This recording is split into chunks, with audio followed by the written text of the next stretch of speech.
We're looking at a passage from the 5th chapter of James today. The development of the New Testament canon was a more gradual process, I think, than some of us realize. And the letter of James does not appear in the oldest list of canonical books which we possess from about 175 AD. It's in lists after that. Some have it, some don't. It's by the end of the 4th century, though, it was an accepted part of the New Testament because of its association with James, who was thought to be the brother of Jesus. But the letter's struggle for respectability did not end there. When Martin Luther translated the Bible into German in the 1520s, he wrote a preface to James in which he said, "Though this epistle of St. James was rejected by the ancients, I praise it and consider it a good book. However, I do not regard it as the writing of an apostle, because," he says, "it is flatly against St. Paul and all the rest of Scripture in ascribing justification to works." Luther concludes by saying, "I will not have it in my Bible to be numbered among the true chief books, though I would not prevent anyone from including or extolling it as he pleases, for there are otherwise many good sayings in it." Now, Luther, of course, didn't have the final word about what got into the New Testament and what didn't. He is very much Pauline in his theology, and there are several books in the New Testament he doesn't like because they're not quite in keeping with Paul.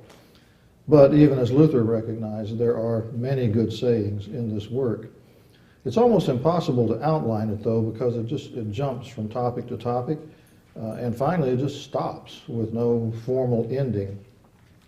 We call it a letter, but it's really a sermon addressed to the 12 tribes in the diaspora, that is, to Jews scattered around the Roman world.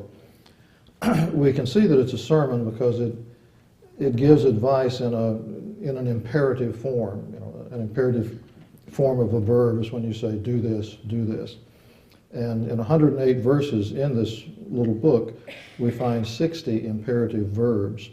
Be patient, don't grumble, we'll see in our passage today. The author may have been named James, and we can use that name to refer to him, but he most likely was not the brother of Jesus. And that's one reason the letter remained in the disputed category for so long. He shows more familiarity with Greek patterns of writing and with Greek vocabulary than with Hebrew.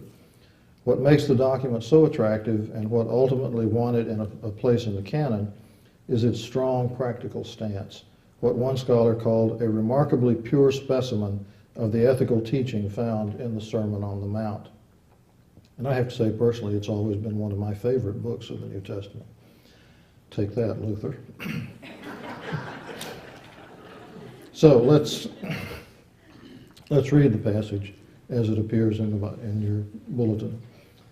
James 5, 7 through 10. Be patient then, brothers and sisters, until the Lord's coming. See how the farmer waits for the land to yield its valuable crop, patiently waiting for the autumn and spring rains. You too, be patient and stand firm, because the Lord's coming is near. Don't grumble against one another, brothers and sisters, or you will be judged. The judge is standing at the door. Brothers and sisters, as an example of patience in the face of suffering, take the prophets who spoke in the name of the Lord. And this is the word of the Lord.